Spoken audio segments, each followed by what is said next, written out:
Es ist auf Englisch übrigens, gell? Ich steig aus. Last second job.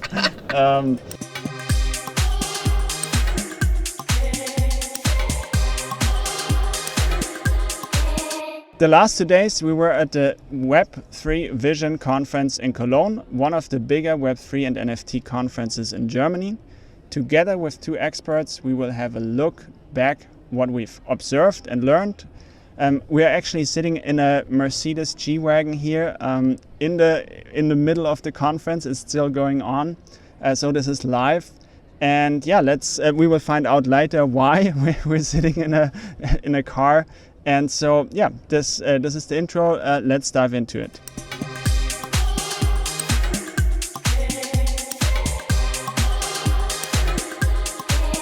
Hello and welcome to the Bernhard Neumann podcast. Here you get insights, assessments and knowledge around the topics of Web3, NFTs and crypto. I'm your host Bernhard, and with me today I have Florian, who is an NFT OG and also leads big brands like Mercedes-Benz into Web3. Also here with me is Benjamin Latsko. He is a deep thinker, marketing specialist, and also he helps brands like Adidas into Web3 and NFTs. So welcome, you two. Thank you very much. Thanks for inviting. Yeah. What a fun scene. So the car, like the windows are tainted. We're looking outside. It's still all going on. And so the topic today obviously is this conference. We're in Cologne. It's the Mexico is one of probably the biggest marketing conference in Germany. And so it's kind of interesting. We have a little stage, right, as Web3. And so I would like to know in the beginning, how does that feel for you? You know, there's this big marketing conference and there's this little Web3 space that we're occupying here. Benjamin? It feels pretty much like the market status that we're in, with, you know, such a small percentage of people who are actually being engaged with Web3 and blockchain technology just in general. You can feel the positive energy, and people are being super open, super engaged, and the speakers who are getting on stage are also bringing a lot of knowledge to the table and sharing that publicly. You can tell that when you walk across the whole conference, where it's mostly sales driven and people are talking about are trying to sell their service, whereas here in the Web3 area, people are just chilling and vibing, and basically what we would be doing on Twitter Spaces and in Discord, but in real life, and that's a lot of fun. I'm not gonna lie. We're sitting here in this G-Wagon and I'm looking out of the window. There's a guy next to me. He's holding his beer. He's just vibing with the people here. There's a big stand, Meta Brew, who are selling. They're not selling.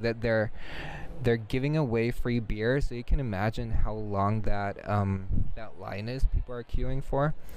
So yeah, overall, great vibes, good people, great conversations. I'm enjoying it a lot. Love it. Florian, what's your experience so far? Well, I can definitely follow the same thing that Benjamin just said. Have the same experience. It's great to meet people that you just knew in a digital way before. That's a lot of fun to exchange thoughts and experiences from face to face in the physical way.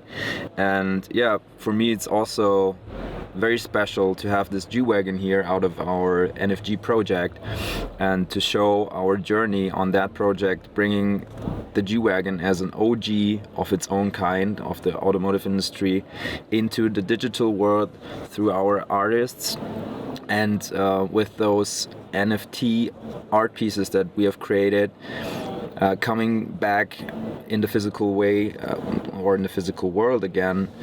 And now we have these G-Wagon here redesigned. We have a great painting on it, and it's also another art piece that combines all of those existing initial art pieces that we have sold in a very successful way. And also Mercedes-Benz did a global campaign on that, which is also a great thing for us.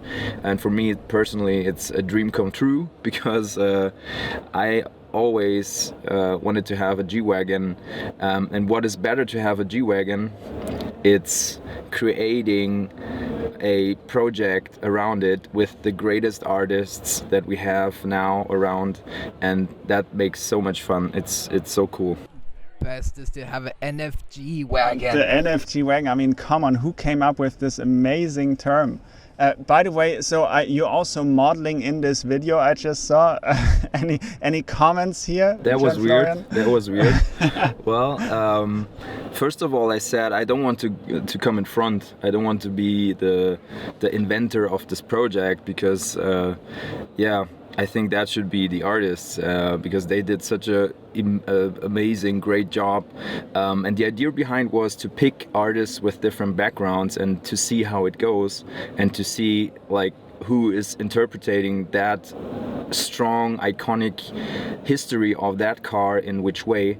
And it was so impressive because the results are amazing, and every art piece is different and looks different and has a different story and approach. But in the end, they all have the same message, and they're underlining the OG story of that G-Wagon. So that's really, really cool. Very nice, very nice. Yeah, coming back to the conference. I mean, by the way, like we're sitting in this is really cool. Like you see all the visuals you've placed, and I understand why you're so passionate about it, to bring it in the physical space. You know, like you can talk on Discord about it, but we're sitting in this car.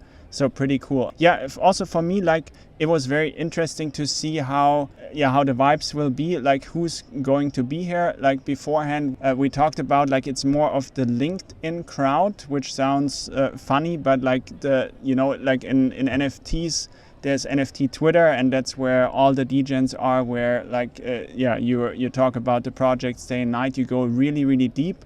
And in my mind, LinkedIn has more the business perspective. There's still depth, but it's more the business perspective. And so, business degens. What's this? The business degens. The business degens. Yeah, that's right. And so, that's. Is this also how you experienced it today? I don't think it's very casual, but yet everyone has like their dreams, their company, something they want to move forward. And personally, I also love the vibes here. Yeah, I can definitely echo that. I mean, well, when you think about who's currently engaged in the space, it's predominantly people who are either building or have a vision or just pioneering in what they're doing in their field. And this is bringing people together who might not work on the same subject but have the same passion for the technology and driving some type of betterment of society or whatever they're working on. And this also enables a lot of open conversations. I mean, you basically you're surrounded by pioneers, which is great. It's inspiring, it's fun, it's engaging, and it's also bringing a lot of great energy into an ecosystem and into a community that is predominantly living in a virtual environment. For sure. So what I would like to ask you guys, so on stage, I never thought about that much, like brands coming, Web2 brands coming into Web3, like they have two choices in terms of who they're targeting. Like Benjamin, you were on stage just with Tim Walther, and he described, like you can either go for the Web3 degens, the crypto people, the crypto natives, or you can say, okay, I'm gonna try to bring some of my Web2 customers, fans, to Web3, and I found this quite striking. That's an important topic, and I feel like this conference couldn't be a better place to talk about this, right? Absolutely. I mean, engaging with the Web3 degen is something that is pretty tricky, because honestly speaking, we're probably the most unloyal consumer group you can engage with, because we're predominantly some type of early adopter, which means we like to jump from trends to trends, and we get fatigued or at least bored by something very quickly.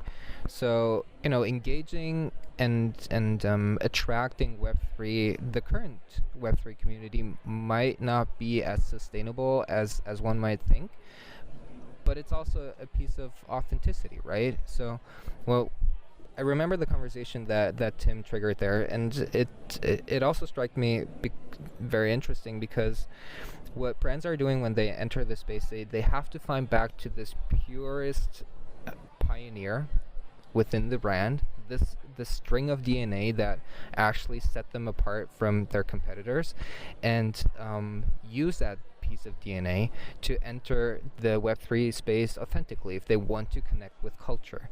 Ultimately, that's what every brand wants to do, because if they're culturally irrelevant, they are interchangeable.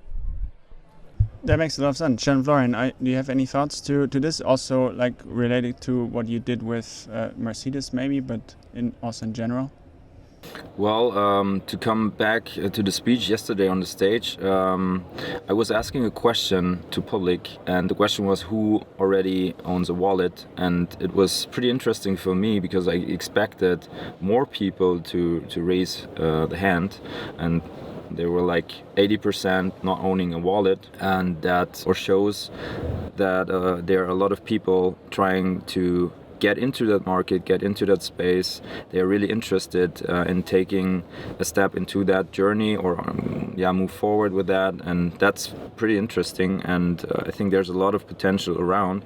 And some of those Web2 guys, they are coming over on our booth, asking the same questions that also brands are asking, and that's also interesting because you see that the market or those kind of people are trying to educate and to move forward and to get some knowledge, and I think that's a pretty good sign. And I also can say it's all positive vibes.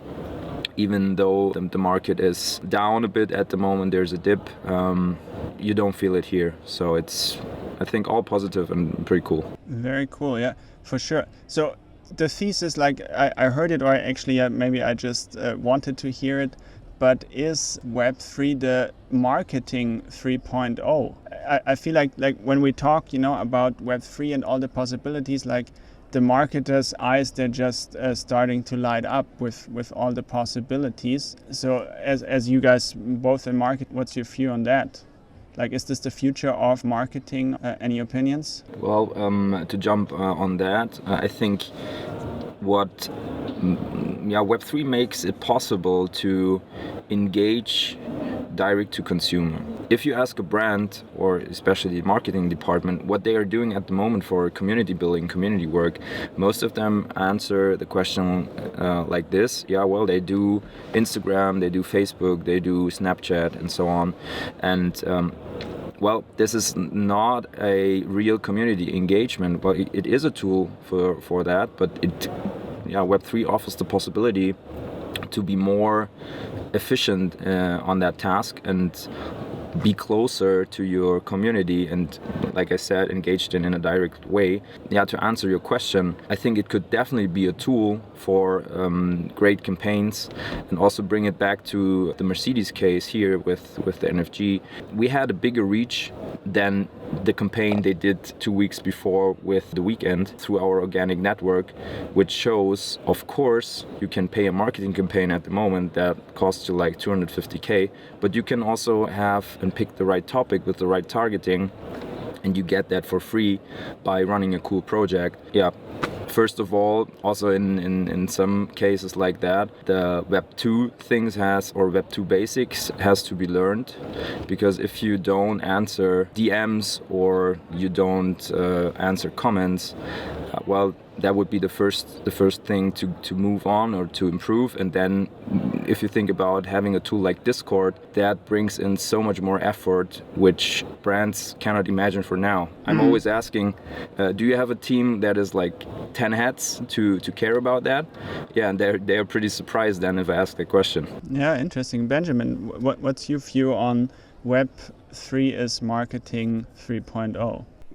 Yes and no. I think that there are different types of layers to answer that question. Yes, on the side of, that does this infrastructure provide some type of red thread that can be pulled through, that pulls product, CRM, or any type of loyalty program and digital products together? Definitely yes. Is Twitter Spaces and Discord the future? Maybe, I don't know. It's hard to play Nostradamus on that piece, but I think that overall I fully agree with what Chan said, is that Web3 is basically the closest D2C play that is currently possible from wallet to wallet. How brands are going to build on that, and that's just as of today, right? September 2022. How is Web3 engagement going to look like in the future? Are people still going to anticipate opening up their own wallet and that kind of stuff? I'm a little bit doubtful about that, because when we look at what Starbucks is doing with inventing or reimagining their loyalty program in a Web3 environment, they are not talking about the actual technology or opening up wallets. It's more about just innovating and pioneering, reinventing their loyalty system and program in a way that is more digitally driven. So these type of pioneerings and innovation programs, I think, are going to be the pathway for many brands to follow, especially if it's so close to the core of the business.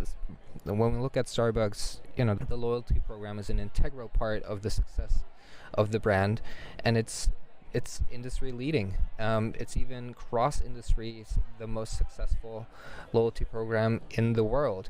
So when brands do that, they go to their core business, they go to their core product really, and start reinventing that with new technology. I think that's the secret sauce for brands to look into, which automatically becomes or results in a, let's call it Web3 marketing environment, or marketing 3.0. Yeah, that's a really good point. Reimagining, that's what you said, and I really like that, because it's not copy-pasting a Web 2 onto Web 3. Let's all bring it on the blockchain. In my opinion, that's not the way to go. And so I think there's so many possibilities, and it's great to see big brands understanding it and testing it out. Like we talked a lot about the Starbucks case. It's finding your lane in with this new technology, right? Can I add to that? So, conceptually and from a creative perspective, the technology that's available as of today, or was available 5 years ago, allows pretty much any creative execution that one would think about. The truth is that these systems that companies are running on and operating on are not working in harmony with each other as we would like them to be, and there's a lot of friction in the system to allow true creativity for consumer engagement in loyalty program activations, working with partners, collaborating, partnerships, co-creation. All those type of concepts are technically already feasible, but only in theory, and the systems do not allow or do not fully support it. What I do think is that blockchain technology in general does bring the infrastructure to the table and into mass market to allow a bigger and wider sense of creative freedom for marketers to explore how they can best communicate with their consumers. Beautifully said. Like I honestly just had an epiphany. You said like we had all the tools, but the problem was maybe that they were all built on top of each other, like legacy platforms on top. We have email, now we have all this. And so Web3 is this new chance to maybe start from zero, but to have an interoperable future. Now all of a sudden everything clicks. It's not like how can we possibly make this work with each other? Like that's being solved here. So very, very beautiful thought, I think. So I would like to move on the conversation. We're at the conference. Is there anything you take away? It can be like we've heard so many cool speakers with many ideas. Like, is there something that stuck out where you say, okay, I'm gonna look more into this, or I found this train of thought pretty interesting? Does anything come to mind, Florian? That's a good question. I think there are a lot of nice approaches around, a lot of startups here around our booth that are coming around the corner with a nice, new and interesting concepts. And I think the main focus is already to make it easier for the mass to access or to get access in that whole thing, because if we talk about the nerdy usability at the moment, it's quite difficult for someone who has no clue about all of those topics, like creating a MetaMask wallet, for example, or buying cryptocurrencies, to be Web3 ready, and this also in a safe way. So that is like the fear of many people, and because of that they don't enter the space, or it takes more time. And I see a lot of startups here and a lot of companies around trying to build a more sustainable and easy way to enter, and that's a pretty good development, because I think in the end the mass is always a bit lazy.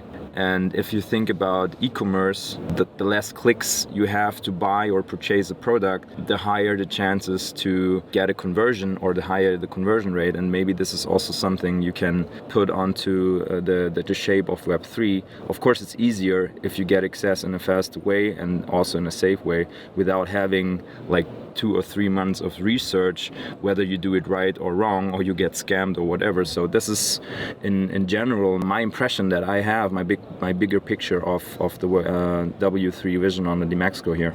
Very cool. Benjamin, what are you taking away here? Anything sticking out? I mean, so something that becomes very obvious when you walk across this area is that the echo chamber is very small, and you hear the same kind of noise from different areas, which I think alludes to that we have to think bigger, a lot bigger, and not just in terms of NFT drops and that kind of stuff, but actually building ecosystems and platforms that are more mass friendly, as Chan already said. So 2 things that I would phrase as takeaways. First is think bigger, think in big legacy ecosystems, make them Web3, or infuse them with Web3. And 2 would be accessibility. So one is think big, and 2 is accessibility. Yeah, that makes a bunch of sense, and I think we just took the hint as an industry. Hey, it has to be easier. No one cares about creating a wallet and stuff. What I've found interesting, many things, but also what stuck with me, as you said, Jean Florian, with the e-commerce experience. Like I never realized, like with Web3 and a wallet infrastructure or something, you can have a one-click buy in an email. Like I send you the link, it opens up the transaction on MetaMask, and you accept, and boom. If you're accessing your emails in the browser. But yeah, that's a huge advantage. I mean, like this, like if someone from e-commerce hears that, like this is 100% better than everything before. So yeah, bunch to be taken away. Just to wrap it up, is there something you'd think differently about now that you've talked to many people, or you had some idea and you had some thought, and now someone convinced you of different opinion of a different idea? Is there anything like that? If not, do you disagree with something that's been said here? Well, I visited my first conference. It was a pretty small conference, and people were talking about other topics than today, 1.5 years later. I think it's beautiful to see the development and also the language that people are willing to speak, because the whole Web3 space, comparable to the gaming space, for example, the first gatekeeper is the language and the terms you use. You always recognize that if you are speaking to someone, like for example a brand, not in the space yet, you're using 3 to 4 terms that are quite clear. Those are in your daily vocabulary, but you're using those 3 terms, and your conversation partner doesn't get the idea of what you're saying. And that reminds me every time of the fact that we're speaking another language to explain things. And I think my experience here is I use the same terms like I did 1.5 years ago on my first NFT meetup or first conference, and people more and more understand the words. They are taking that journey or that challenge to learn that vocabulary and like to use the same words. Mm-hmm. Sometimes they use it in a wrong way, because there are some room for interpretation, let me say that, and they get some wrong, like to name some terms like metaverse, for example, or even NFT. But they know the terms already and have a slight idea what they mean. So there's an improvement as well. Yeah, very cool. So we make a step towards Web 2, and Web 2 makes a step toward the Web 3 culture. So that's beautiful. Benjamin, what was your observation? I don't have a key takeaway or any type of highlights that I disagree with. Yeah, I'll leave it there. I mean, things are growing, the space is growing and evolving. More people are coming in, more talent is coming in, more brands are investing and building out the ecosystem. I think we're in a good place, and I'm looking forward to next year's Mexico, where we're going to take over the whole Let's sphere. Let's go. Yeah, perfect. Thank you so much for being here. By the way, where can people find you online, Benjamin? Best is always LinkedIn. It's Benjamin Latsko. Benjamin Latsko. John Florian? Same for me. LinkedIn, John Florian Ahegger, spelled C-A-N, Florian, and then A-H-E-G-G-E-R. And yeah, happy to connect. To sum it up, thank you for listening. See you next weekend. Bye-bye. Thanks, that was Thanks. Bye.